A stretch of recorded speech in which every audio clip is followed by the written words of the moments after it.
সবাইকে স্বাগত জানাচ্ছি জুলফিকার স্টিল প্রেজেন্স ডিবেট টুনাইটে। আমি সোনিয়া হক আপনাদের সাথে আছি এবং আলোচনার আজকের বিষয়টি হচ্ছে দুর্নীতি অভিযান বনাম কালো টাকা সাদা করার সুযোগ। আজকে এই বিষয়টি রেখেছে দুর্নীতি নিয়ে ধারাবাহিক আলোচনায় আজকে আমাদের এই শিরোনামে আলোচনা হবে এবং বিষয়টি নিয়ে কথা বলতে এরই মধ্যে আমাদের সাথে আমাদের অতিথিরাও যুক্ত হয়ে গেছেন। আজ আমার সাথে স্টুডিওতে যুক্ত আছেন সিনিয়র সাংবাদিক মাসুদ কামাল, যুক্ত হয়েছেন তিনি আমার সাথে আছেন আরও ইকতেদার আহমেদ, সাবেক জজ ও সংবিধান রাজনীতি ও অর্থনীতি বিশ্লেষক, তিনি যুক্ত হয়েছেন আমাদের সাথে। আমরা একটু আলোচনাটা শুরু করতে চাই। আলোচনা শুরুতেই যেটি বলছিলাম শিরোনাম রেখেছি, মাসুদ কামাল ভাই আপনাকে দিয়ে আলোচনাটা শুরু করব আজকে। সেটি হলো দুর্নীতি অভিযান বনাম কালো টাকা সাদা করার সুযোগ। প্রায় প্রত্যেক সরকারই কালো টাকা সুযোগ কালো টাকা সাদা করার এই সুযোগটি তাদের বাজেটে একটি আলাদা ধারা দিয়ে যুক্ত করে দেন। এটি আসলে কেন?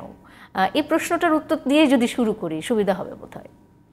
এটা দেন ওনাদের সুবিধা হয় এই জন্য দেন। ওনারা যাদের প্রতিনিধিত্ব করেন তাদের সুবিধার কথা চিন্তা করে ওনারা এটা করেন। খুব সহজ হিসাব এটা, কারণ এটা কোনো নৈতিক পদক্ষেপ না। এটা কোনো নৈতিকভাবে এই পদক্ষেপকে আপনার গ্রহণ করার কোনো সুযোগ নাই। আপনি এটা সাধারণ মানুষের প্রতি একটা, আমি মনে করি এক ধরনের বৈষম্য করা হয় এইটা যদি আপনি করেন। কিন্তু তারা করছে, হাসি মুখে করতেছে। এবং এই ধরনের বৈষম্য খালি এটা না তো, আপনি এবার সংসদে দেখেন এই যে শুল্কমুক্ত গাড়ি যেটা করেছে, এটা তো সম্পূর্ণ আমার তো মনে হয় এটা সংবিধান বিরোধী কাজ। একটা দেশে একটা বিশেষ একটা শ্রেণীকে আপনি বাড়তি একটা সুবিধা দিবেন কেন? কেন দিবেন?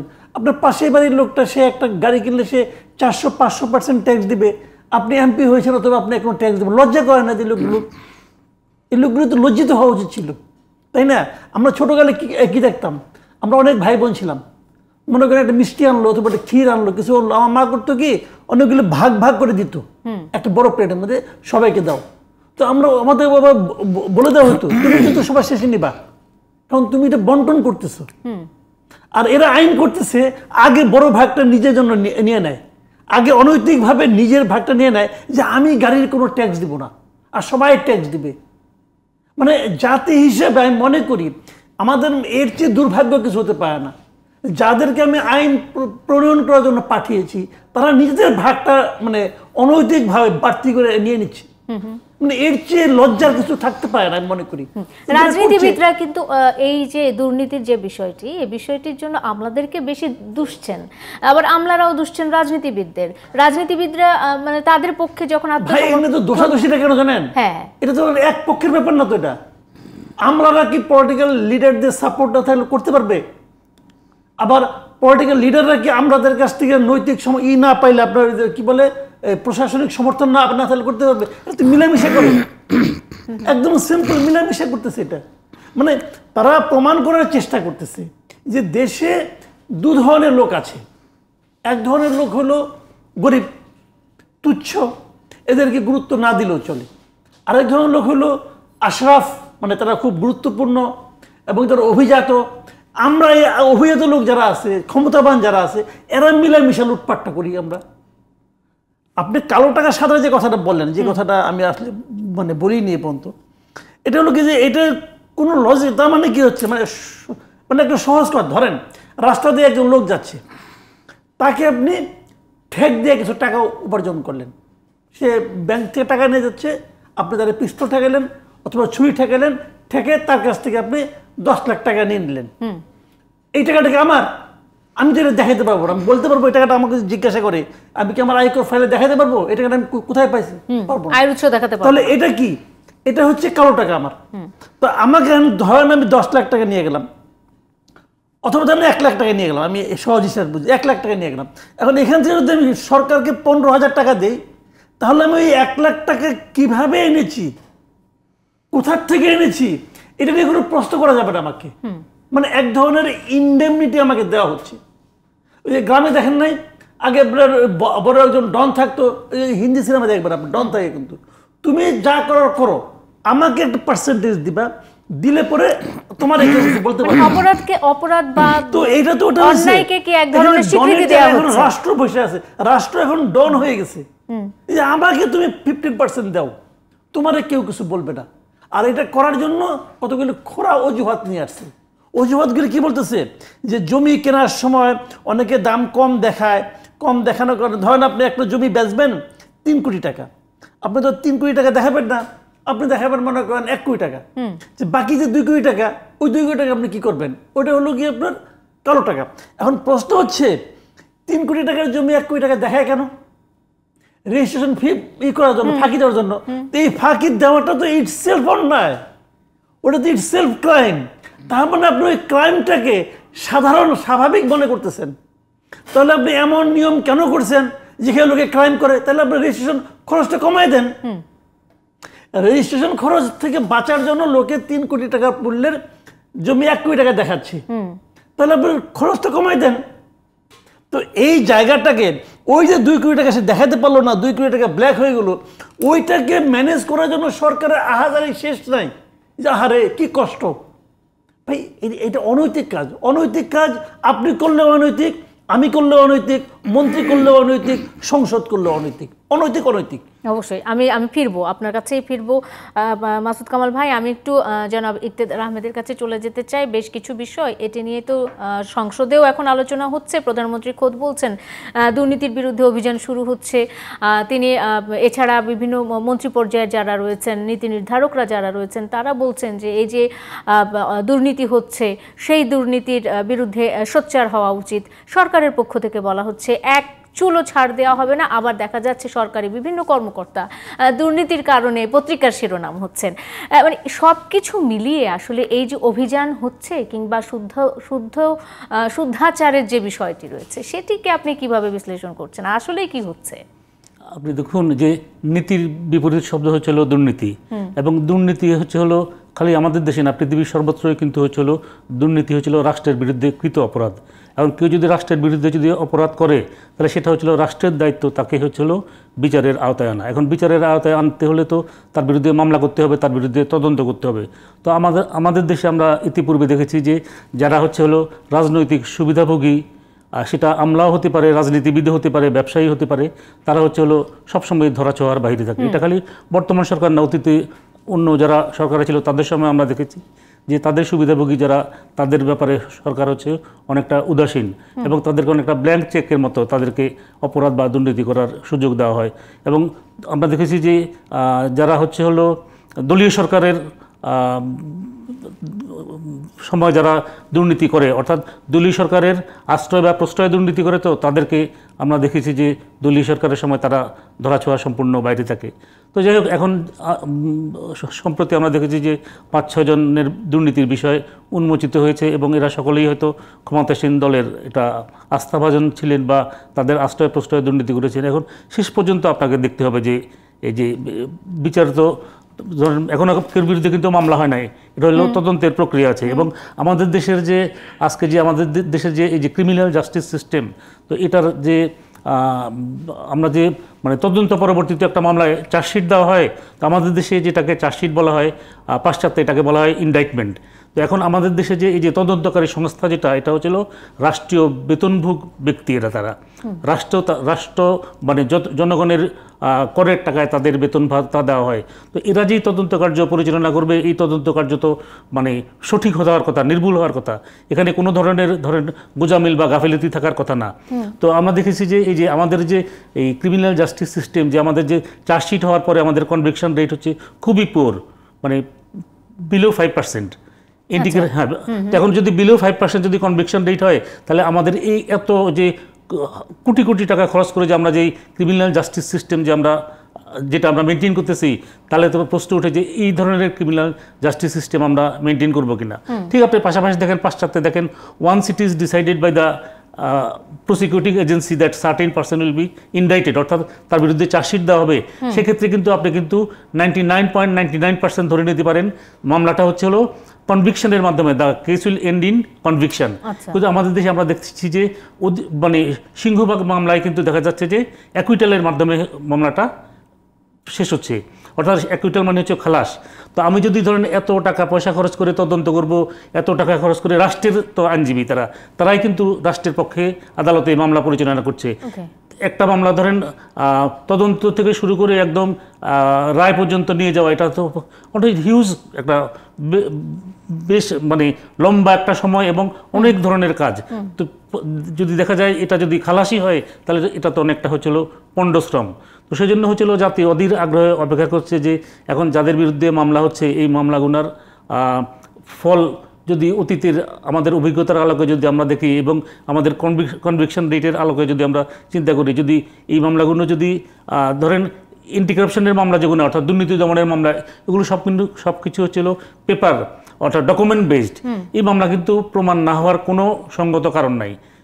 তো আপনি যদি এখন যদি ডকুমেন্ট বেসড যদি হয় তাহলে আপনি যদি তদন্তটা যদি সঠিক হয় এবং আপনার মামলা যারা পরিচালনা করেন প্রসিকিউটিং এজেন্সি অর্থাৎ হচ্ছিল এই যে এই দুদকের যারা আইনজীবী তারা তো মামলা পরিচালনা করবে, এদেরকে পাবলিক প্রসিকিউটর বলা হয়, তারা যদি সঠিকভাবে মামলা পরিচালনা করে there is no earthly reason of আর কি ফেইলিউর অফ দি কেস। কিন্তু আমরা দেখছি যে আমাদের দেশে দুদকের মামলা দেখছি যে এত ডকুমেন্টস থাকার পরেও দেখছি যে মামলায় কনভিকশন হচ্ছে না। তাহলে যদি কনভিকশন যদি না হয় তাহলে এটা তো অনেকটা হতাশার জন্ম দিবে মানুষ। তাহলে এই যে আপনার একজনের বিরুদ্ধে দুর্নীতির অভিযোগ হলো, তারপর দেখা গেল যে আদালত থেকে তিনি হলো খালাস পেয়ে গেলেন বা নিষ্কৃতি পেয়ে গেলেন।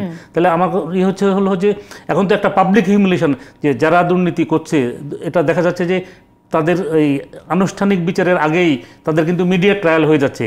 এখন আমরা পত্রপত্রিকাতে বা আমাদের ইউটিউবে বা ফেসবুকে তাদের ব্যাপারে যেভাবে কিন্তু আলোচনা বা সমালোচনা হচ্ছে, এতে অনেকটা কিন্তু তাদের কিন্তু ধরেন মানে অর্থাৎ পাবলিক হিউমিলিয়েশন, সমাজে চোখ দেখানোর মতো বা সমাজে মাথা উঁচু করে দাঁড়ানোর মতো বা মাথা উঁচু করে চলার মতো বা তাদের ছেলেমেয়ের জন্য কিন্তু এটা অনেকটা হলো একটা খুবই অবমাননাকর এবং লজ্জাকর বিষয়।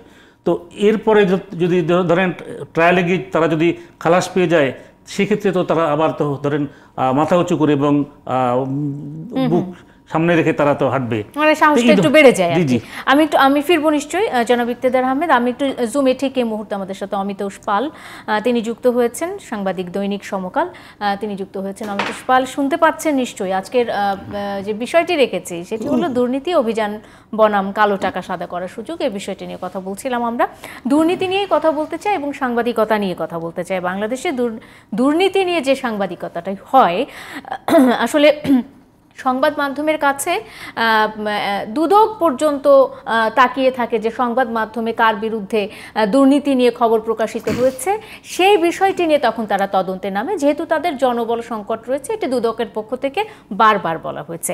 আমি একটু দুর্নীতি নিয়ে বাংলাদেশের সাংবাদিকতার যে চিত্র, সামগ্রিক চিত্র, সেটি আপনার কাছে জানতে চাই যে দুর্নীতি নিয়ে যারা আসলে খবর প্রকাশ করছে তাদের সামনে কোনো রকমের প্রতিবন্ধকতা কিংবা তাদের সামনে কোনো রকমের চাপ বা তাদের ওপর কোনো রকমের বাধা রয়েছে কিনা, বাধাহীনভাবে তারা দুর্নীতি নিয়ে কাজ করতে পারছে কিনা, আমি যদি একটু অমিতোষ পালকে যুক্ত করে নিই।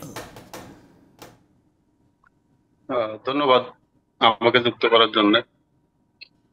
আসলে দুর্নীতি একটা বড় বিষয় বাংলাদেশে, এবং এটা নিয়ে আসলে সাম্প্রতিক সময়ে কিন্তু খুব আলোচনা হচ্ছে, এবং শুধু সাম্প্রতিক সময়ে বলবো না, এটা দীর্ঘদিন ধরে এটা আলোচনা হচ্ছে। এবং আমি মনে করি যে বাংলাদেশে এটা একটা খুব বড় সমস্যা, এবং বাংলাদেশে এটাও একটা বড় সমস্যা যে আমরা যারা সাংবাদিকতা করি, বিশেষ করে আমরা মাঠ পর্যায়ে যারা রিপোর্টিং করি, তাদের ক্ষেত্রে এই ধরনের একটা কাজ করতে গেলে পরে মানে কিছু বাধা বিপত্তি সেগুলো আসেই, এগুলো অস্বীকার করার কোনো কারণ নেই। কিন্তু তারপরেও কিন্তু বাংলাদেশের সাংবাদিকতা আপনি দেখবেন যে আমরা বা সাংবাদিকতায় যারা আছেন তারা কিন্তু সবসময় দুর্নীতির বিরুদ্ধে সোচ্চার, এবং আমরা কিন্তু এই কাজগুলো করে আসছি। আপনি দেখেন যে সাম্প্রতিক সময়ে যদি আমরা বেনজির সাহেবের কথা বলি, যে সাবেক আইজিপি ছিলেন, ডিএমপি কমিশনার ছিলেন, র্যাবের ডিজি ছিলেন, উনি খুব প্রভাবশালী কর্মকর্তা ছিলেন। তারপরে ডিএমপি কমিশনার ছিলেন আসাদুজ্জামান সাহেব, তার বিষয় আসছে। এমনকি বাংলাদেশের সাবেক সেনাবাহিনী প্রধান, তার সম্পর্কেও বিভিন্ন সময় আসছে, ঠিক আছে।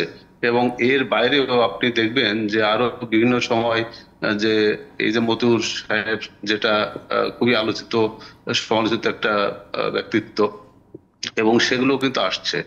তো এগুলো আমি বলবো যে আমাদের বাধা আসছে সেটা ঠিকই, এটা নিয়ে কোনো দ্বিমত করার কোনো বিষয় নাই, কিন্তু তারপরে কিন্তু আমরা যারা সংবাদপত্রে কাজ করি বা আমরা গণমাধ্যমে কাজ করি, তা আমরা কিন্তু একেবারে মানে দমে যাইনি। এবং আমি যেটা মনে করি যে বাংলাদেশ সরকারের বর্তমান যে পলিসি, তাদের যে রাষ্ট্রীয় পলিসি এবং মাননীয় প্রধানমন্ত্রীর যে পলিসি, সেই পলিসি কিন্তু দুর্নীতির পক্ষে সেটা একেবারেই না। এবং দুর্নীতির বিষয়ে একদম মানে যেটা শূন্য সহনশীল বা যেটা জিরো টলারেন্স এটা বলা হয়, সেরকম নীতিতেই মানে কিছুটা হলেও আমি মনে করবো যে সরকার সেই নীতিতে চলছে। কিন্তু একটা বিষয় হলো কি, যে আমরা গণমাধ্যম কর্মীরা যেটা তুলে ধরবো সেটা যদি মানে ব্যবস্থা বা সরকারের তরফ থেকে এবং দায়িত্বশীল যে সংস্থাগুলো আছে তারা যদি সেই ব্যবস্থাগুলো না নেয়, তা না হলে কিন্তু আসলে দুর্নীতি নিয়ন্ত্রণ হবে না। এবং সেই সংস্থাগুলো কিন্তু আসলে দায়িত্ব যে সেই ব্যবস্থাগুলো নেয়া। এবং একটা বিষয় আপনি দেখেন যে আজকে সমকালে একটা প্রতিবেদন ছাপা হয়েছে, যেটা আমারই করা, সেখানে সাবেক একজন আইজিপির বিষয়ে এই প্রতিবেদনটা, এবং সেখানে টিআইবির যিনি নির্বাহী পরিচালক, আহ, প্রধান নির্বাহী যিনি, তার একটা বক্তব্য আছে। উনি একটা কথা বলেছেন যে আমরা যদি দুর্নীতিকে আশ্রয় প্রশ্রয় দেই তাহলে কিন্তু সেটা বাড়তেই থাকবে, কিন্তু যদি আমরা একজনকে একটা কঠোর শাস্তি দিতে পারি তখন সেক্ষেত্রে অন্য যারা দুর্নীতি করবে সেইটা তারা তারা কিন্তু একটু মানে সচেতন হবে। এবং সেটা সেই ম্যাচটা যদি মানে সবার কাছে যায় তাহলে সেক্ষেত্রে কিন্তু দুর্নীতি কমবে, তা না হলে পরে কিন্তু মানে এটা কমবে না। এবং আপনারা দেখছেন বা আমরা সবাই দেখছি যে আমাদের বাংলাদেশে একটা মানে একটা অসাধু বা একটা অসুস্থ একটা সংস্কৃতি আমাদের ভেতরে তৈরি হয়েছে মানুষের ভেতরে। আগে এই বিষয়টা আমি খুব একটা দেখতে পেতাম না, কিন্তু সাম্প্রতিক সময়গুলোতে আমি সেটা দেখছি যে কিভাবে মানে অসুস্থ প্রতিযোগিতায় সহায় সম্পত্তির মালিক হওয়া যায় এবং কিভাবে গাড়ি বাড়ির মালিক হওয়া যায়, ছেলে মেয়েদের কিভাবে বিদেশে পাঠানো যায়। আজকে দেখবেন যে আজকেও যে প্রতিবেদনটা ছাপা হয়েছে সমকালে, তার ছেলে মেয়ে হয়তো কানাডায় থাকে এবং আরো অনেকের মানে এরকম মানে খুব মানে আপনি আশপাশে তাকালে আপনি দেখতে পারবেন তাদের যে জীবনযাপন অনেকের দেখলেই সন্তান, আঁচ করা যায় যে আসলে ছেলে তারা মেয়ে, ইভেন আমাদের যারা তারা মানে অবৈধ ব্যবসায়ী অবৈধ রাজনীতিবিদ, সম্পত্তির সেটাও মালিক আপনি হচ্ছেন দেখবেন। কিনা। আমি অমিতাভ পাল আপনার বক্তব্যের সাথে একটু যদি যুক্ত করি, আমরা সম্প্রতি দেখেছি যে আপনি মতিউর রহমানের কথা বলছিলেন। মতিউর রহমান এখন সপরিবারে দেশের বাইরে আছে, এমনটা আমরা বিভিন্ন গণমাধ্যমে বা সংবাদ মাধ্যমে শুনতে পাচ্ছি। কিন্তু আমরা দেখছি যে তার প্রথম স্ত্রী, যিনি কিনা একটি উপজেলার ভাইস চেয়ারম্যান, যতদূর আমার মনে পড়ছে, তিনি ফিরে এলেন এবং ফিরে আসার পর তিনি দমভক্তি করে বললেন যে সাংবাদিক কেনা বেচা হয়ে গেছে, এখন আর কেউ কিছু বলবে না, সব ঠিক হয়ে যাবে, সব চুপ হয়ে যাবে। সাংবাদিক কেনা বেচার বিষয়টি নিয়েও এখন কথা হয়, এই বিষয়টি নিয়ে কিছু বলবেন কিনা? আসলে সম্পূর্ণ সততা বা অসততা বা কিছু অসততা বা সততা সেটা সব জায়গায় থাকতে পারে। আমি যেটা মানে বুঝাইতে চাইছি আপনাকে সেটা হলো যে আসলে সবাই যে শতভাগ সৎ সেটা আমি বলবো না। আমাদের সাংবাদিকতা যারা করেন তাদের ভেতরে যে সবাই যে শতভাগ সৎ সেটা আমি বলবো না। আমাদের সাংবাদিকদের ভেতরে হয়তো দু একজন খারাপ মানুষ থাকতে পারে বা অসাধু লোকজন থাকতে পারে, সেটা অস্বীকার করার কোনো কারণ নাই। কিন্তু তার মানে আমি এখনো যেটা মনে করি যে আমাদের সাংবাদিকতা একেবারে ধ্বংসের দ্বার প্রান্তে চলে যায়নি বা নৈতিকতা অবক্ষয়ের দ্বার প্রান্তে চলে যায়নি, যে হয়তো দুই একজন তারা হয়তো লোককে ম্যানেজ করেই হ্যাঁ তারা সবকিছু সবার মুখ বন্ধ করে দেবে। সেই অবস্থায় আমি মনে করি যে এখনো মানে সেই পরিস্থিতি এখনো তৈরি হয়নি। এখনো মানুষের ভেতরে নৈতিকতা বোধ বলে যে বিষয়টা আমি মনে করি যে মানে বেশিরভাগ মানুষের ভেতরে এই নৈতিকতা বোধটা আছে। বিশেষ করে সাংবাদিকদের ভেতরে আমি বলবো যে সেই নৈতিকতা বা আদর্শের জায়গা যদি আমি বলি সেটা আরো বেশি আছে, আমি সেটা বলবো। তো যারাই দমভক্তি করছেন তারা আমার মনে হয় যে ভুল চিন্তা করেই করছেন। তারা হয়তো দুই একজন ওইরকম অসাধু সাংবাদিক বা বিশৃঙ্খল বা আমি বলবো যে বিপদগামী হয়তো তাদেরকে হয়তো ম্যানেজ করে তারা চলছেন। সেই জায়গা থেকে আমি বলবো যে সেটা বিচ্ছিন্ন ঘটনা হতে পারে, কিন্তু সেটা মানে মূল আদর্শে যে সাংবাদিকতা যারা করেন সেই আদর্শের সঙ্গে এটা যায় না। এবং সেই সেই তারা যাদেরকে উদাহরণ দিচ্ছেন যে সবাইকে ম্যানেজ করে আসছি, সেটা হয়তো গুটি কয়েক হতে পারে বা খুবই এটা বিচ্ছিন্ন ঘটনা হিসেবে আমি মনে করবো। অসংখ্য ধন্যবাদ অমিতোষ পাল, অসংখ্য ধন্যবাদ আমাদের সাথে যুক্ত হওয়ার জন্য। আমার কি বিরতিতে যাবার আগে কোনো প্রশ্ন? হ্যাঁ, অবশ্যই প্রশ্ন করার সময় আছে। আমি একটু মাসুদ কামাল ভাই আবার আপনার কাছে ফিরতে চাই। সেটি হলো গত জাতীয় সংসদ নির্বাচনের আগে, মানে এই যে 7 জানুয়ারি যে নির্বাচনটি হলো তার আগে গত বছর 14 জুন দৈনিক ইত্তেফাকে একটি রিপোর্ট ছাপা হলো। সেখানে বলা হলো যে বিদেশে সম্পদ আছে, বিশেষ করে যুক্তরাষ্ট্রে সম্পদ কিনেছেন এমন ব্যক্তিদের তালিকা করছে একটি গোয়েন্দা সংস্থা। প্রাথমিকভাবে গোয়েন্দাদের অনুসন্ধানে পাওয়া গেছে বিদেশে সম্পদ গড়া ব্যক্তিদের মধ্যে শীর্ষে আছেন আমলারা, এছাড়া বড় ব্যবসায়ী আছেন, রাজনৈতিক নেতা আছেন, এমনকি আইন শৃঙ্খলা বাহিনীর অনেক সদস্যও আছেন। মানে আমি যদি বলি যে সংবাদ মাধ্যমে কারো দুর্নীতির খবর ছাপা হওয়ার পর দুদক নড়ে চড়ে বসে। এরই উদাহরণ হিসেবে যদি বলা যায় যে আমাদের যে জনাব বেনজির আহমেদের যে বিষয়টি ছিল সেটি সেটি পত্রপত্রিকাতে আসার পরে প্রায় 1 মাস পরে দুদক তার অনুসন্ধান শুরু করলো। এই যে একটা দীর্ঘ সময় দেওয়া হলো, এর ফলে দেখা গেল যে জনাব বেনজির আহমেদ তার সমস্ত ব্যাংকে যা অ্যাকাউন্ট ছিল সমস্ত খালি করে নিয়ে পালিয়ে গেছেন। এই দুদকের এই ভূমিকাটা এত ধীরগতি কেন? তারা জনবল সংকটের কথা বলে না। এখানে দুদকের কিছু আসলে সদিচ্ছার ব্যাপারটা সবচেয়ে বড় জিনিস। দেখেন যে আপনি যে নিউজটা কথা বললেন, আমি জানি না নিউজটা আসলে কিসের উপর ভিত্তি করে হয়েছে, গত বছর জুন মাসে বললেন। তো তারা যদি হিসেবটা বুঝে যে আমলা এত, রাজনৈতিক নেতৃবৃন্দ এত, তারা তো একটা হিসাবটাকে আইডিয়া করে করছে। আইডিয়া করে তো করে নাই, কারণ যেহেতু নির্দিষ্ট একটা পেশার প্রতি তারা ইঙ্গিত করছে। তো ওই তালিকাটা দুদককে দিয়ে দিতে হয়। ওই তালিকাটা কই? ওই তালিকা কি কাউকে দেওয়া হয়েছে? কেউ কি বলেছে ওই তালিকাটা সরকারকে দেওয়া হয়েছে, অথবা ওই তালিকাটা দুদককে দেওয়া হয়েছে? যারা এটা বানিয়েছে, আপনি বলছেন কোনো গোয়েন্দা সংস্থা বানিয়েছে, যারা এটা তালিকাটা তৈরি করেছে, তো এটা কেন করেছে? তালিকাটা সুন্দর করে প্যাকিং করে রেখে দেওয়ার জন্য নাকি দেওয়ার জন্য? দেয় না কেন? অথবা যদি তারা সত্যই মনে করে তালিকাটা আছে, জনসমক্ষে প্রকাশ করলেই হয়, তাও তো কয় না। নাম আছে ওখানে, নাম তো নাই কারো। তাহলে আজগবি কাহিনী বললে তো লাভ হবো না ভাই। যে পত্রিকা করছে এই পত্রিকার রিপোর্ট নিয়ে আমি সন্দেহ প্রকাশ করতেছি। অনেক আছে কিন্তু এরকম আজগবি রিপোর্ট করে। অনেক পত্রিকা দেখবেন আপনার রমজান মাসে হিসাব করে বলে দেয় যে কত টন মুড়ি খাওয়া হলো, হিসাব করে বলে কিন্তু। তো ওইরকম আজগবি হিসাবে রিপোর্ট করে কোনো লাভ নাই। এগুলো হলো আইডিয়া থেকে রিপোর্ট করা। আমি এখনো আমি নিজে ভাই 35 ইয়ার্স আমি সাংবাদিকতা করছি, তো আমি এগুলি বুঝি। এগুলো আইডিয়া রিপোর্ট।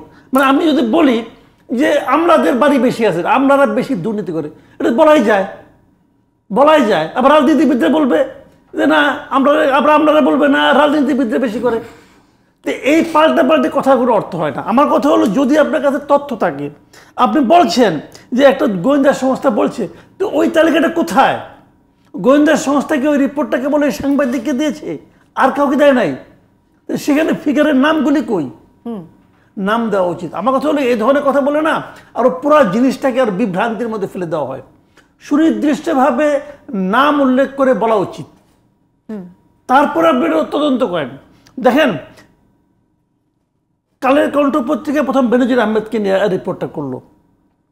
সেই রিপোর্টে ওরা যে সম্পদের তালিকা দিয়েছিল, দুদকের তদন্তে তারও বেশি সম্পদ বেরোচ্ছে, কিন্তু আরো অনেক সম্পদ বেরোচ্ছে, যেন ওই পত্রিকা রিপোর্টার সব পাবে না। রিপোর্টারের সেই আপনার ইও নাই, অধিকারও নাই সব জায়গায় সে যেতে পারবে যে, কিন্তু সরকার যেতে পারে। সরকারের হাত অনেক লম্বা। যদি সরকার হাত লম্বা করতে চায়, না চাইলে সরকারের কোনো হাতই নাই। সরকারের কোনো হাতই নেই। যে অমিতেশ পাল যে কথাটা বললো যে এই সরকারের আপনার নীতিমালা হলো দুর্নীতির বিরুদ্ধে 0 টলারেন্স, একদম হাস্যকর কথা। এটা দুর্নীতির বিরুদ্ধে 0 টলারেন্সের কথা শুনে আসতেছি 15 বছর আগের থেকে। তাহলে বেনজিরের সম্পদ কেমনি করে হলো বলেন আপনি? যদি 15 বছর আগে 0 টলারেন্স হয়, যদি সরকার মনে করে আমি দুর্নীতি কাউকে করতে দেব না, তাহলে কেউ দুর্নীতি করতে পারে? সরকার very powerful, government is very powerful ভাই, এটা বলে লাভ নাই। গভর্নমেন্টের অনেক কিছু আছে। তার মানে সরকার মুখে বলেছে, বাট বাস্তবতা কয় নাই। সরকার হয়তো বলেছে 0 টলারেন্সের কথা বলবো, তোমাদের কাজ তোমরা করতে থাকো, তারপরে এক সময় আমি পিক অ্যান্ড চুজের সিস্টেমে 2 জনকে ধরে বলবো এই যে আমি ধরতেছি। হিসেবটা কিন্তু তাই হচ্ছে। প্রাইম মিনিস্টার বলেছেন 2 দিন আগে এই সংসদে আমি এটা বিশ্বাস করতে চাই, উনি বলেছেন দুর্নীতিবাজদের ধরা শুরু হয়েছে। আমি ওনার কথা বিশ্বাস করতে চাই, আমি যদি প্রাইম মিনিস্টারের কথা বিশ্বাস না করি তাহলে কার কথা করবো? কারণ কথা তো করতে হবে, বিশ্বাস করতে চাই। কিন্তু তার আমি রিফ্লেকশন দেখছি কোথায়? যে কজনকে ধরা হয়েছে দেখেন, বেনজির মিডিয়ার কাজ, মিডিয়া বের করে দিয়েছে, মতিউর ছাগল বের করে দিয়েছে, অথবা ফেসবুক সোশ্যাল মিডিয়া বের করে দিয়েছে, তারপর আপনার আসাদুজ্জামান মিয়া মিডিয়া বের করে দিয়েছে। তো গভর্নমেন্ট কি করেছে? এক্স্যাক্টলি এই প্রশ্নটাই যে সরকারের দায়িত্বে থেকে মানে এই প্রশ্নটাই করতে যাচ্ছিলাম মাসুদ ভাই, আপনি উত্তর দিবেন। সেটা হলো যে সরকারি দায়িত্বে থেকে সরকারি দায়িত্ব পালন করা অবস্থাতে একজন ব্যক্তি এরকম হাজার হাজার কোটি টাকা আয় করছে বা উপার্জন করছে বা মানে লুটে নিচ্ছে, সেই বিষয়টি নিয়ে আসলে সরকারি অন্য কোনো সংস্থা জানতে পারছে না। এই বিষয়টি নিয়ে আপনি নিশ্চয়ই কিছু বলতে চাইবেন, তবে একটা ছোট্ট বিরতি নিয়ে আসি, একটা বিরতি নিয়ে ফিরে আসি আপনার কাছে প্রশ্নটি। দর্শক থাকুন সাথে, জুলফিকার স্টিল প্রেজেন্টস ডিবেট টুনাইটে ফিরছে, এক্ষুনি সঙ্গে থাকুন। বিরতির পর স্বাগত আরেকবার। দেখছেন Zulfikar still presents debate tonight. ফিরতে চাই আলোচনায়, দুর্নীতি নিয়ে কথা বলছিলাম আমরা, ধারাবাহিক আলোচনায়।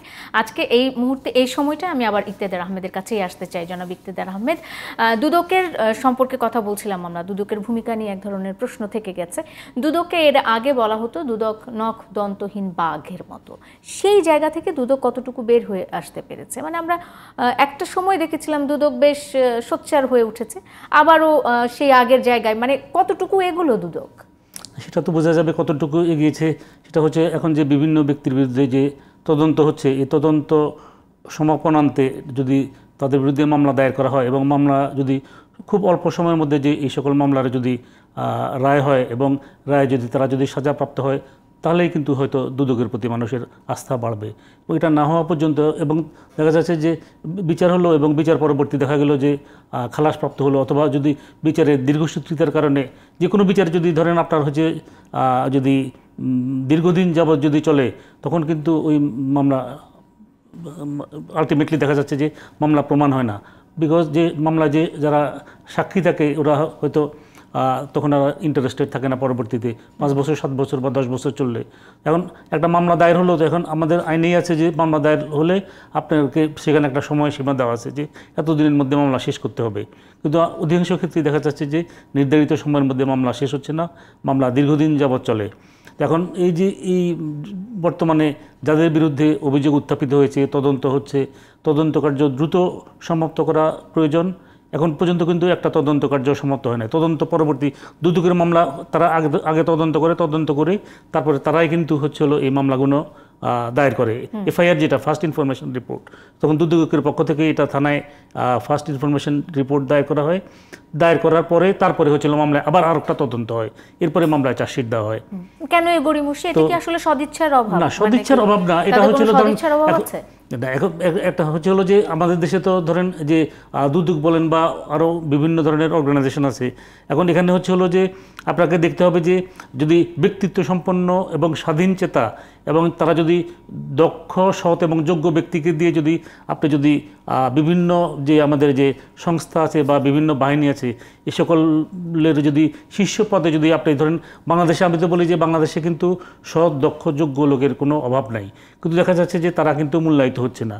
এখন সরকার দেখে যে যাকে আমি দুদক বলেন বা অন্যান্য সংস্থা বলেন, যাকে বসালে সরকারের পারপাস সার্ভ হবে বা সরকারের প্রতি সুদৃষ্টি থাকবে বা সরকারের স্বার্থের অনুকূলে কাজ করবে, তাদেরকেই কিন্তু দেয়া হয়।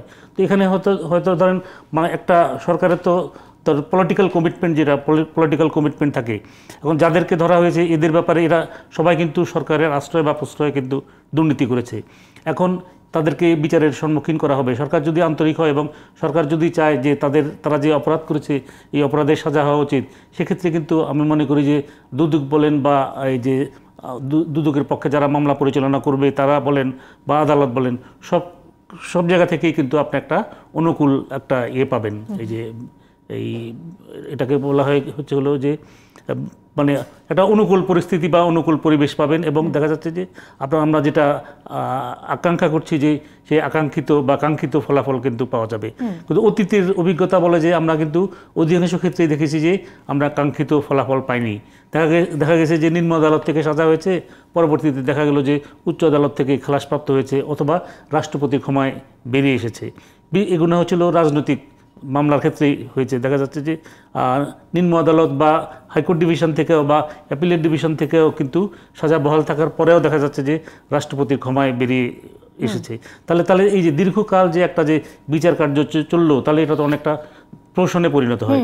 তো এই সকল বিষয় থেকে আমাদেরকে মানে সতর্ক থাকতে হবে, সাবধান থাকতে হবে। অতীতে যেগুলো ঘটেছে এগুলোকে উদাহরণ ধরে ভবিষ্যতে যেন আমরা এ ধরনের পথে পা না বাড়াই। ঋণ খেলাপিদের সুনির্দিষ্ট একটি তালিকা করা কি খুব কঠিন? না, ঋণ খেলাপিদের ধরেন তালিকা তো ইতিমধ্যে তো আমরা বিভিন্নভাবে পত্রপত্রিকায় এসেছে এবং আমরা জানি যে কারা ঋণ খেলাপি। তো এদের বিরুদ্ধে তো আজ পর্যন্ত কোনো ব্যবস্থা নেওয়া হচ্ছে না। এবং এখানে একটা হচ্ছিল ঋণ খেলাপি, আর যারা হলো বিদেশে অর্থ পাচার করছে। যারা বিদেশে অর্থ পাচার করছে এটাকে বলা হয়েছিল মানি লন্ডারিং। দেশের সবচেয়ে বেশি ক্ষতি করছে কিন্তু এই দুই শ্রেণীর ব্যক্তি। তাহলে এই যে ঋণ খেলাপি যারা, এদের বিরুদ্ধে কিন্তু দেখা যাচ্ছে যে এরা ধরাছোঁয়ার বাইরে, এদের বিরুদ্ধে কোনো ব্যবস্থা নেওয়া হচ্ছে না। আমি মনে করি যে এই যে সরকারের যে বর্তমান দুর্নীতি বিরোধী অভিযান, এই অভিযানের চেয়েও আরও বেশি গুরুত্বপূর্ণ এবং আরও বেশি জরুরি হলো ঋণ খেলাপিদের বিরুদ্ধে ব্যবস্থা নেওয়া এবং বিদেশে যারা অর্থ পাচার করেছে অর্থাৎ মানি লন্ডারিং করেছে এদের একটা উল্লেখযোগ্য অংশ কানাডায় তারা বিপুল সংখ্যক বিপুল পরিমাণ মানি তারা কানাডায় নিয়ে গিয়েছে এবং সেখানে তারা সম্পদ আহরণ করেছে, যুক্তরাষ্ট্রে সম্পদ আহরণ করেছে, যুক্তরাজ্যে এবং ইউরোপের বিভিন্ন দেশে। তো এদের ব্যাপারে আমরা সবাই কম বেশি কিন্তু জানি এরা কারা নিয়ে গিয়েছে। এর মধ্যে ধরেন আমলা আছে, এর মধ্যে রাজনীতিবিদ আছে, এর মধ্যে সামরিক কর্মকর্তা আছে, এর মধ্যে ব্যবসায়ী আছে। তো এদের বিরুদ্ধে ধরেন এটা তাদের যে নিজস্ব যে পেশার লোকজন এগুলো জানে কিন্তু কারা এগুলো করছে, এবং ওদের বিরুদ্ধে যদি ধরেন ব্যবস্থা নেওয়া যায় এবং ওই টাকা যদি আমরা ফিরিয়ে আনতে পারি, এবং ওই টাকা ফিরিয়ে আনা কঠিন কিছু নয়। এবং আপনার টকশোতেই বোধহয় আমি বলেছিলাম সরকার যদি একটা কমিশন করে, এবং এই ধরনের যোগ্য বা উপযুক্ত লোক বাংলাদেশে আছে, 3 সদস্য বিশিষ্ট বা 5 সদস্য বিশিষ্ট একটা কমিশন কমিশন করে যে বিদেশে যারা অর্থ পাচার করেছে এদের ছিল তালিকা প্রণয়ন এবং এদের যে কী পরিমাণ সম্পদ আহরণ করেছে এবং ওই সম্পদ দেশে ফিরিয়ে আনার ব্যাপারে এই সংক্রান্ত কিন্তু আইন আছে। আমরা যদি আন্তর্জাতিকভাবে আমরা যদি মুভ করতে পারি, আমরা কিন্তু এই সম্পদ কিন্তু ফিরিয়ে আনতে পারি। এখন আমাদের ধরেন এই যে আমাদের যে রিজার্ভ সংকট, আমাদের রিজার্ভ দেখা যাচ্ছে যে রিজার্ভ দিন কিন্তু দেখা যাচ্ছে যে রিজার্ভ নিম্নের দিকে নেমে যাচ্ছে। তাহলে এই রিজার্ভ কিন্তু এই যে এখন বলছে যে বিলো $12 বিলিয়ন। তো এটা আমার ধরেন এই গ্লোবাল ফিনান্সিয়াল ইন্টিগ্রিটি নামক যে প্রতিষ্ঠান, ওরা বলেছে যে এই যাবৎকাল পর্যন্ত বাংলাদেশ থেকে 1,00,000 কোটি টাকার অধিক টাকা পাচার হয়ে গিয়েছে। তো এই টাকা আমরা যদি বাংলাদেশে ফিরিয়ে নিয়ে আসতে যদি পারি, তাহলে তো দেখা যাচ্ছে যে উইদিন নো টাইম আমার রিজার্ভ একটা উলম্ফন হবে, রিজার্ভ উপরের দিকে চলে যাবে। আর এই যে ঋণ খেলাপিদের একটা বড় অংশ কিন্তু এই খেলাপি ঋণের টাকা কিন্তু বাংলাদেশ থেকে দেশের বাইরে নিয়ে গিয়েছে। এবং এই ঋণ খেলাপিদেরকে আমি এখানে নাম উচ্চারণ করছি না, কিন্তু আমি আপনি বা এখানে মাসুদ কামাল সাহেব আছে, আমরা সবাই কিন্তু জানি এরা কারা। এবং এরা কিন্তু ধরেন একদম এটা তো ধরেন ব্যাংক থেকে, ধরেন আমি যদি ব্যাংক থেকে এই কিছুদিন আগে আমি ব্যাংকে গিয়েছিলাম, একটা ছোট অঙ্কের অর্থ আমি তাও এটাকে বলে এসওডি মানে হচ্ছিল সিকিউরড ওভারড্রাফট। অর্থাৎ আমার এই যে ডিপিএস আছে, 3-4টা ডিপিএস আছে, ওই ডিপিএসের অ্যাগেন্স্টে আমি খুব একটা very small amount of loan. তো সেখানে দেখা গিয়েছে যে এই লোন নিতে গিয়ে আমাকে দেখা গেছে যে সিগনেচারে করতে হয়েছে এবং 2 হাতের যে টিপসই পর্যন্ত দিতে হয়েছে, এবং ওই টিপসই দিতে গিয়ে যে কালির দাগ আমার এখনও আছে, বুঝতে পেরেছেন? তাহলে এখন আমরা দেখা যাচ্ছে যে আমরা 5-7 লক্ষ টাকা যদি ঋণ নিতে যাই, সেখানে দেখা যাচ্ছে যে হিউজ ডকুমেন্টস, এবং এই ঋণটা প্রসেস করতে দেখা যাচ্ছে যে 5 থেকে 7 দিন লেগে যাচ্ছে। 5 to 7 লাখ টাকা। তাও কিসের অ্যাগেন্স্টে আপনি ঋণটা নিচ্ছেন? আপনি আপনার হলো এফডিআর এর অ্যাগেন্স্টে বা আমার জমানো টাকার অ্যাগেন্স্টে আমি ঋণ নিচ্ছি। সেখানে দেখা যাচ্ছে যে সে আমাকে এই ঋণ দিতে এত গড়িমসি, কিন্তু তাদের কোনো কোলাটেরাল নাই। বাংলাদেশে যারা ঋণ খেলাপি অধিকাংশই যে তাদেরকে কেন ধরা যাচ্ছে না বা তাদের বিরুদ্ধে অ্যাকশন নিতে আপনি কেন পাচ্ছেন না? ওদের কোনো কোলাটেরাল নাই। 250 কোটি টাকা, 300 কোটি টাকা, 500 কোটি টাকা, 5,000 কোটি টাকা বা 10,000 কোটি টাকা নিয়ে গিয়েছে, কিন্তু দেখা গিয়েছে যে এটা কোনো কোলাটেরাল নাই। তো এরা যে নিয়েছে যে এটা তো ধরেন রাজনৈতিক আশ্রয় প্রশ্রয় ছাড়া এটা তো কোনোভাবেই সম্ভব না। এখন ব্যাংকগুলো যে আমাদের যে প্রাইভেট ব্যাংকগুলো আছে, এই ব্যাংকের মালিক যে বলা হচ্ছে যে যারা হচ্ছিল ব্যাংকের যে এই ডাইরেক্টর, স্পন্সর ডিরেক্টর যারা, স্পন্সর ডিরেক্টর হচ্ছে হলো ওরা হচ্ছে হলো 2 to 5% হচ্ছে হলো তাদের হচ্ছে, অর্থাৎ তাদের যে অথরাইজড ক্যাপিটালের 2 থেকে 5% তারা দিয়ে তারা ব্যাংকের একজন এই উদ্যোক্তা পরিচালক হয়। সেখানে দেখা যাচ্ছে যে 20 থেকে 40 কোটি টাকা বা 50 কোটি টাকা বিনিয়োগ করে একজন উদ্যোক্তা পরিচালক হচ্ছে। এক একটা ব্যাংকে হচ্ছিল আমানতকারীদের টাকার পরিমাণ হচ্ছিল 2 থেকে 3 লক্ষ হাজার কোটি টাকা। তাহলে এই প্রত্যেকটা ব্যাংকের মালিক কিন্তু আমানতকারীরা, কিন্তু ব্যাংক নিয়ন্ত্রণ করছে কে? এই যে উদ্যোক্তা পরিচালক যারা, এরা ব্যাংক নিয়ন্ত্রণ করছে এবং তাদের আস্থাভাজন লোককে তারা কিন্তু ব্যাংকের এমডি হিসাবে নিয়োগ দিচ্ছে। এবং এই যে ব্যাংকের এমডিরা যে আজকে যে 5 থেকে 7 লক্ষ টাকা অর্থাৎ বেতন ভাতা হচ্ছে 5 থেকে 7 লক্ষ টাকা নিচ্ছে, হোয়াট ইজ দি জাস্টিফিকেশন? তাদের শিক্ষাগত যোগ্যতা কি? আপনি কেন ধরেন সরকারের সচিব বলেন বা সরকারের পদস্থ কর্মকর্তা বলেন, এখানে কিন্তু অনেক ভালো লোক আছে, সবাই যে খারাপ তা তো না, তো 5 জন 7 জন বা 10 জন খারাপ, কিন্তু যারা ভালো লোক আছে এরা তো হচ্ছে দেশের যে পাবলিক সার্ভিস কমিশন, এটা হচ্ছে হলো it is responsible for recruiting civil servants for different departments of the government. তো সেখানে দেখা যাচ্ছে যে দেশের বেস্ট ট্যালেন্টদেরকে আপনি রিক্রুট করছেন, তাদেরকে তো আপনি 1 লক্ষ 1.5 লক্ষ টাকার বেশি সুযোগ সুবিধা সহ নয় 3 লক্ষ বা 5 লক্ষ টাকা দিচ্ছেন। তো ব্যাংকের একজন এমডি যে 10 লক্ষ টাকা কেন দেওয়া হচ্ছে? ওই এমডি কিন্তু ওই যে ব্যাংকের যে উদ্যোক্তা পরিচালক যারা আছে তাদেরকে কিন্তু এই যে চুরি করার সুযোগ করে দিচ্ছে। এখন আজকে যে একটা প্রাইভেট ব্যাংকের যে উদ্যোক্তা পরিচালক তিনি হয়তো তার ব্যাংক থেকে ঋণ নিচ্ছেন না, কিন্তু তিনি অন্য আরেকটা প্রাইভেট ব্যাংক থেকে নিচ্ছেন এবং ওই প্রাইভেট ব্যাংকের উদ্যোক্তা পরিচালক এখান থেকে নিচ্ছে। এটা হচ্ছিল এভাবেই কিন্তু হচ্ছে এবং ব্যাংকের প্রত্যেকটা ব্যাংকের উচিত হচ্ছে হলো অন্তপক্ষে এটাকে ইন্ডিপেন্ডেন্ট ডিরেক্টর বলে। যদি পরিচালক যদি 20 জন থাকে তাহলে 20 জনের মধ্যে 16 জন পরিচালক হবে হচ্ছিল আমানতকারীদের থেকে আর 4 জন পরিচালক থাকবে হচ্ছিল উদ্যোক্তাদের থেকে। তাহলে দেখবেন যে ব্যাংকিং সেক্টরে শৃঙ্খলা ফিরে আসবে। আর নয় যে এই যে ব্যাংকের যে আপনি যে এমডিদেরকে যে সুযোগ সুবিধা দিচ্ছেন, এটা তো হচ্ছে হলো যে শ্বশুর বাড়িতে জামাইকে এত আদর করেন না, তাদেরকে যে ব্যাংকের যে স্পন্সর ডিরেক্টর যারা যেভাবে তাদেরকে লালন পালন করছে। সার্ফির বনিষ্ঠ আপনার কাছে আমি একটু চলে যেতে চাই। মাসুদ কামাল ভাই, আপনার কাছে একটি প্রশ্ন তো ছিল, 7-7টি একজন ব্যক্তির 7-7টি পাসপোর্ট তৈরি হলো, সে হাজার হাজার কোটি টাকা যখন দায়িত্ব পালনরত অবস্থায় ছিলেন তখনই তিনি লোপাট করেছেন। কেউ কি ছিল না দেখার মতো? মানে এই জায়গাটা আমার আসলে জানার খুব ইচ্ছা, কিভাবে হয় হাজার হাজার কোটি টাকা একজন মানুষের? আপনি কেন ভাবছেন কেউ দেখার ছিল না? অনেকেই দেখার ছিল। টাকাটা গোনার লোকও ছিল একজন, তাই না? সে তো নিজের টাকা, যারা তো টাকা সে তার টাকা গুনে না, কেউ না কেউ গুনে। ব্যাংক ছিল, যে ব্যাংক টাকা দেখেন, আপনি ব্যাংক থেকে এখন যান না 10 লাখ টাকার উপর উঠাতে যান, দেখেন আপনার কতগুলি ফর্মে সিগনেচার করতে হয় এবং আপনি জিজ্ঞেস করেন আপনার টাকা আপনি তুলবেন, ভাই আপনার টাকা আপনি তুলবেন, দেখেন তুলতে যে আপনি কি হয়। আর উনি কোটি কোটি টাকা উঠিয়ে দিয়ে গেলো, চলে গেলো, এই 30টা অ্যাকাউন্ট থেকে টাকা উঠিয়ে নিয়ে চলে গেলো, কেউ দেখলো না? সবাই দেখছে, সবাই শেয়ার পাইছে, সবাই ভাগ পায়। শুনেন, দুর্নীতি একা একা করা যায় না, দুর্নীতি একা একা করা যায় না, সঙ্গে আরও লোক লাগে, সবাই শেয়ার পাইছে। আপনি দুর্নীতির মূলোৎপাটন কেমন করে করবেন? যাকে দিয়ে করাবেন সেই তো দুর্নীতিবাজ, সেই দুর্নীতি করে। আপনি দেখেন এই মতিউর রহমান, আমি একটা সহজ কথা বলি আপনাকে, এই মতিউর রহমানের বিরুদ্ধে 2004 সালে প্রথম দুদকে অভিযোগ করা হয়েছে। 2004-এর পর এ পর্যন্ত এর আগে আরো 4 বার অভিযোগ করা হয়েছে তাকে। 4 বার তাকে নির্দোষ নিষ্পাপ হিসেবে ঘোষণা করছে। কে করছে? দুদক করছে। দুদক তাকে সার্টিফিকেট দিয়েছে সে নিষ্পাপ, তার কোনো অপরাধ নাই। যারা দিয়েছে তারা কি দুদকের লোক না? দুদকের লোকগুলি কই? খবর নিয়ে দেখেন কি হয়েছে। হয় তারা অযোগ্য, নয় তারা করাপ্ট। তা না হলে এর এত প্রপার্টি তাদের চোখে পড়লো না কেন? তারা তদন্ত করে পাইল না কেন? কি তদন্ত করলো? কি তদন্ত করলো? হয় তারা তদন্ত করতে জানে না, কিন্তু দুদকে চাকরি হয়েছে তদন্ত কর্মকর্তা হিসাবে, এটা একটা অযোগ্যতা। অথবা তারা তদন্তের নামে ঘুষ খাওয়ার একটা ব্যবস্থা করছে। ভাই এখানে কোনো নাই, কিন্তু এটা আর কোনো অপশন নাই, কিন্তু অপশন এই দুইটা। এই দুটা হলে তো তাদের বিরুদ্ধে শাস্তিমূলক ব্যবস্থা নেওয়া উচিত। এখন আবার নতুন চেয়ারম্যান এসে 5মবারের মতো এই মাসের 4 তারিখে উনি আবার তার বিরুদ্ধে তদন্তের করছে। এটা কিন্তু আবার ইন্টারেস্টিং কারণ উনি কিন্তু এই নতুন তদন্তের অর্ডার দিচ্ছেন এই ছাগল কাণ্ডের আগে। তার মানে এই চেয়ারম্যান কিছু হয়তো করতে চান, কি সমস্ত জানি না।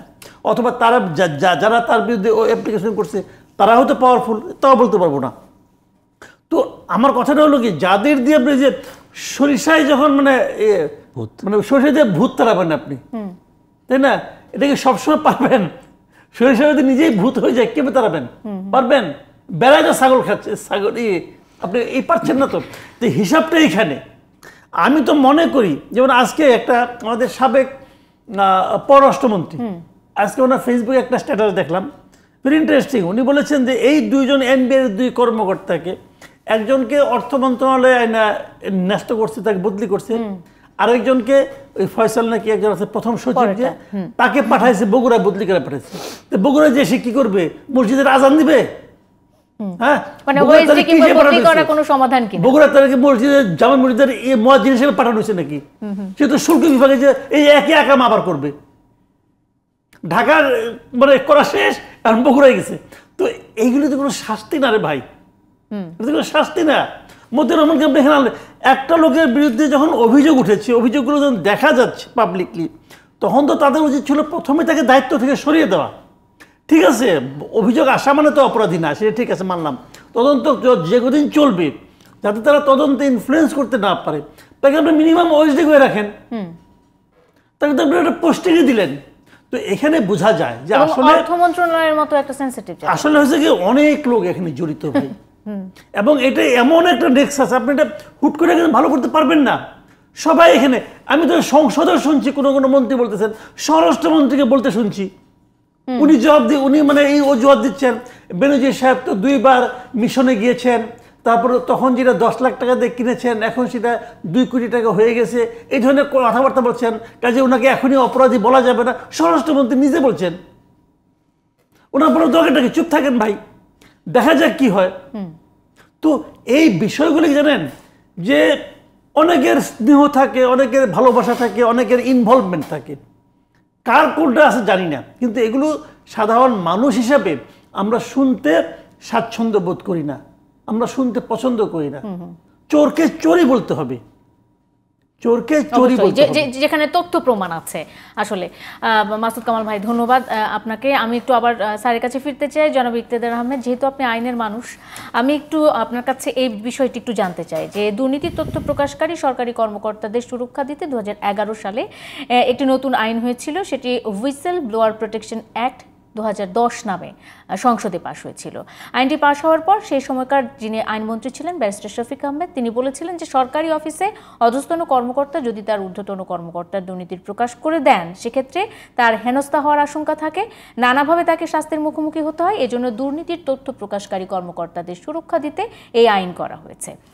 এরকম একটি আইন আছে, অথচ আমরা দেখলাম যে জনাব আসাদুজ্জামান মিয়ার বিরুদ্ধে যখন এক ধরনের অভিযোগ আসলো, ঢাকা মহানগর পুলিশের সাবেক কমিশনার আসাদুজ্জামান মিয়ার দুর্নীতির কিছু তথ্য সাংবাদিককে দেয়ায় গাজীপুর মহানগর পুলিশ জিএমপির অতিরিক্ত উপপুলিশ কমিশনার এডিসি জিসানুল হককে সাময়িক বরখাস্ত করা হলো। মানে নিরাপত্তা, তথ্য দানকারীর নিরাপত্তা, এটিও তো আসলে সুনিশ্চিত নয়। আর এই কারণে সকলে বলছে যে প্রায় 13 বছর হয়ে গেল আইনটির, কিন্তু কেউ নিজে থেকে এসে তথ্য দিতে চায় না। এই আইন করার মানে কি? এটা হচ্ছিল যেমন কেউ নিজে থেকে তথ্য দিতে চায় না এবং কেউ নিজে থেকে এসে সাক্ষী দিতে চায় না। আমাদের কিন্তু এই যে সাক্ষী সুরক্ষা আইনও আছে। তো দেখা যাচ্ছে যে সাক্ষী দেওয়ার পরবর্তী দেখা যাচ্ছে যে সে বিভিন্নভাবে হয়রানি হচ্ছে বা হেনস্থা শিকার হচ্ছে। এবং এখানে দেখা যাচ্ছে যে যিনি, এটা তো আমরা দেখলাম যে যিনি তথ্য দিয়েছেন তিনি, তাকে দেখা গেল যে সাময়িক বরখাস্ত করা হয়েছে এবং সেখান থেকে তাকে বদলি করে দেওয়া হয়েছে।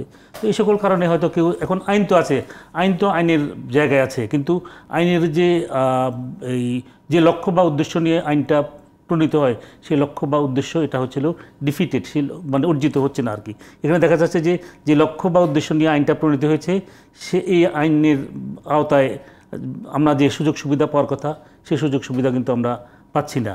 এখন যদি ধরেন একজন ব্যক্তি যদি আজকে, যেমন এর ক্ষেত্রে যেটা হলো, এই যে গাজীপুরের যে উনি অ্যাসিস্ট্যান্ট পুলিশ কমিশনার, তার ক্ষেত্রে যেটা হলো, এখন ভবিষ্যতে তো কেউ তো মানে তার বিভাগে যদি তিনি জেনেও থাকেন বা তার কাছে যদি তথ্য থাকে কেউ যে তার কোনো ঊর্ধ্বতন কর্মকর্তার দুর্নীতি করেছে বা দুর্নীতি করছে, কিন্তু এই ধরনের তথ্য দেবেন না। আমি আপনার এখানে এর আগেও বলেছি যে সরকারি কর্মকর্তাদের প্রতি বছর কিন্তু তাদের বার্ষিক গোপনীয় প্রতিবেদন, এটাকে বলা হয় অ্যানুয়াল কনফিডেন্সিয়াল রিপোর্ট, এবং হ্যাঁ এসিআর। তো ঊর্ধ্বতন কর্তৃপক্ষ, অর্থাৎ একজন কর্মকর্তার ঊর্ধ্বতন কর্তৃপক্ষ যিনি বা কন্ট্রোলিং অফিসার যিনি, তিনি তার এসিআর লেখেন। এবং এসিআর এখানে একটা কলাম থাকে, অনেকগুলো কলাম আছে, তো একটা কলাম হচ্ছে হলো যে তিনি যে তার যে জীবনধারণ প্রণালী বা জীবনধারণ পদ্ধতি, এটা কি তার যে জ্ঞাত আয়, যেটা জ্ঞাত আয় মানে হচ্ছিল একজন সরকারি কর্মকর্তা তো তার বেতন ভাড়ার বাইরে আর কি করতে পারে, হয়তো টিচিং করে অথবা যে বিভিন্ন প্রাইভেট বিশ্ববিদ্যালয়ে টিচিং করে,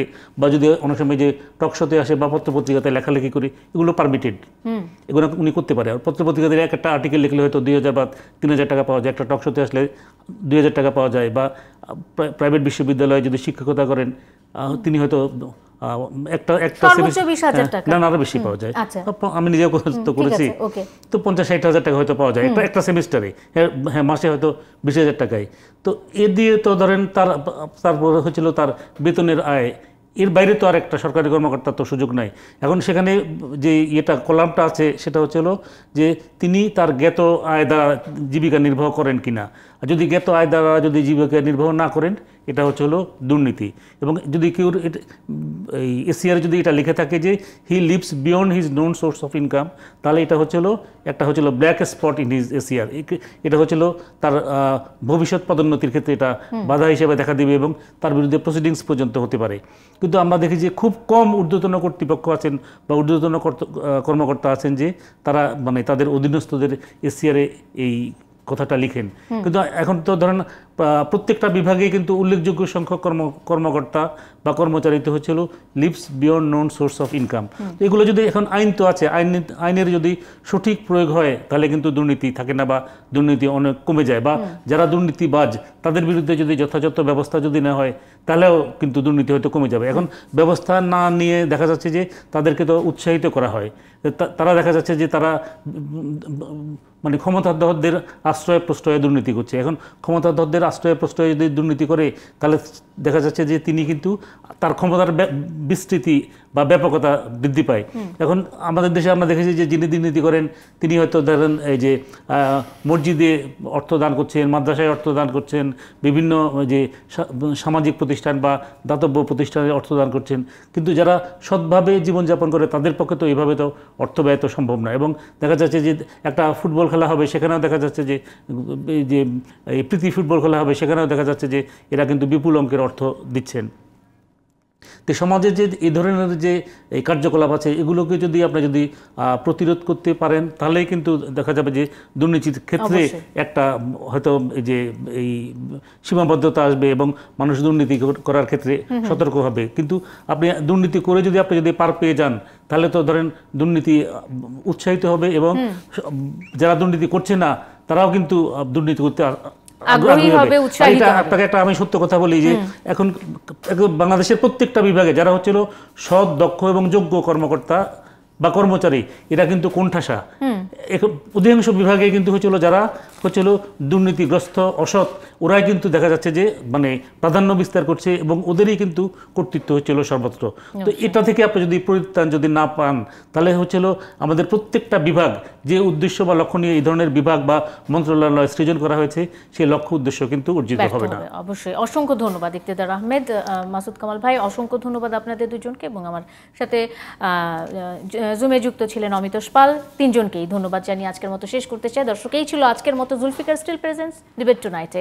আপনাদেরও ধন্যবাদ সাথে থাকার জন্য। শুভরাত্রি।